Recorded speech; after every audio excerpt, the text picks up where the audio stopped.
Plough Monday is one of 4 seasonal festivals in the church. There's Plough Monday, which is the beginning of the farming year, Rogation, Lammas, and then on to the more famous one, Harvest Festival. Each mark different periods in the farming year.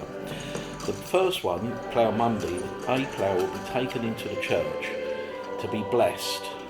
It would then stay overnight, and that's called guarding the plough. So it's remained in the church overnight to be taken out on Plough Monday for the plough service, where it would be paraded round the town, passing the blessing of that plough on to all the local farms it went round and visited. Father, we ask you to pray for God's blessing on the work of the farmers of our country, of which this plough is a sign and a token. I will do so gladly. By your blessing, let this plough be a sign of all that you promised to us. Prosper the work of our hands and provide abundant crops for your people to share. Blessed be God, Father, Son, and Holy Spirit. Blessed be God forever.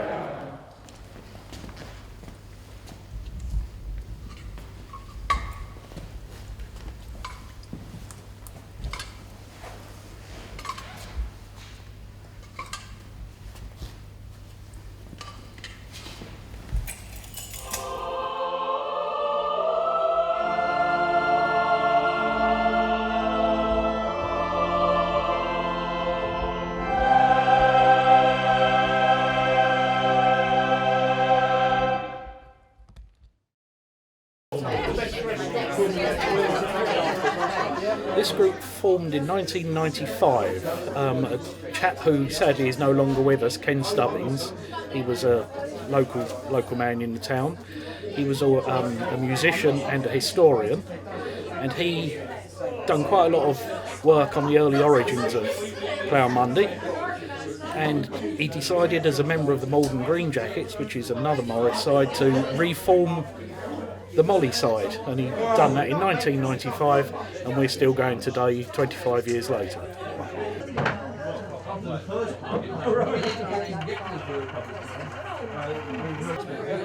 Yeah, that's better. Yeah. Yeah, but you can't nail it down anywhere. That's the only thing. Thank you, Jan. Yeah. There's a number of traditions around the colouring of the face, and it depends really on your locality where it changes. East Anglia, it's predominantly a black or a mud colour, although there's a lot of harlequin look to it as well. They have black and white. The reason for it is in the sort of 15th century and then later on, this was done as a form of raising money for the poor of the parish, particularly the poorer people working on farms. No work, no money, no food, starvation. So they would go out in the winter time and with the plough looking for alms for the poor, and if you refuse to give them money, the friendly looking plough might run through your front garden, and that would be the end of that. So it was really not demanding money with menaces, but demanding money with force, shall we say. Yes. So you had your face coloured or disguised, so as people didn't know who you were.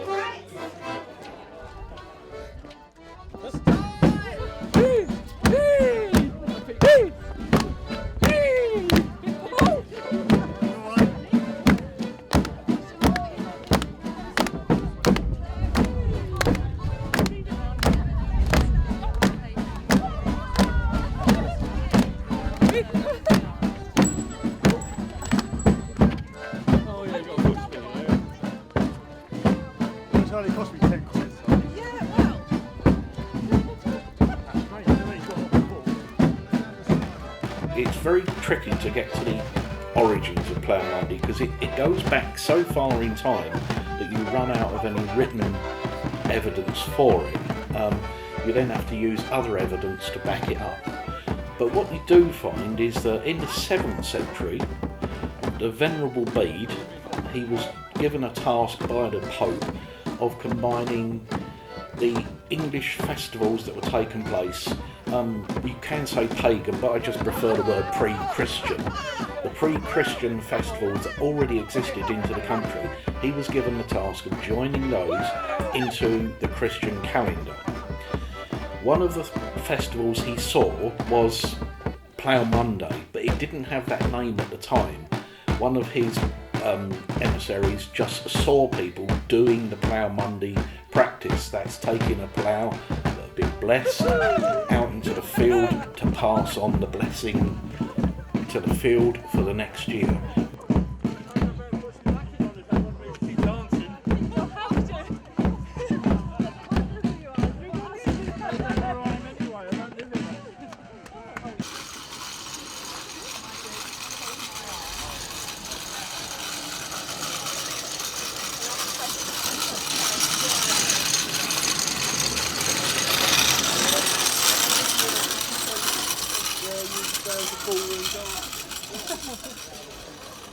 Are we ready? I'm ready.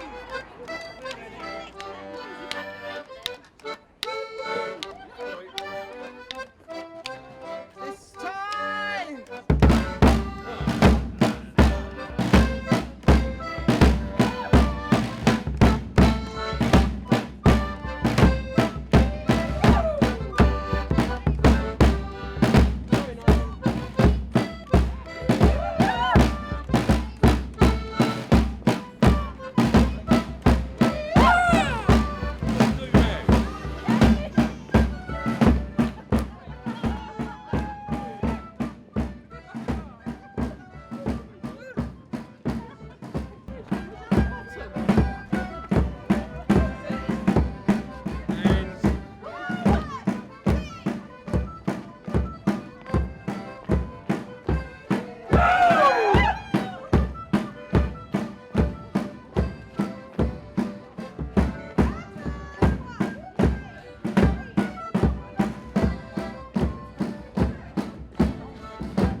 Ken Stubbins was researching in the St Andrew's Church at Heybridge, and he found in their parish records for 1522 an entry for guarding of the white plough, and an amount of money, which I believe was 1 shilling and threepence, was given to the church for guarding of the white plough prior to Plough Monday taking place.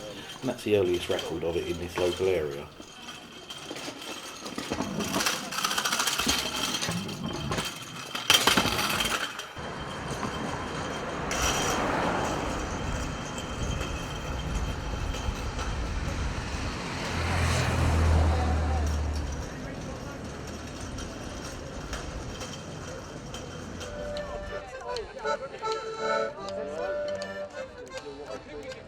It's time.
Tom.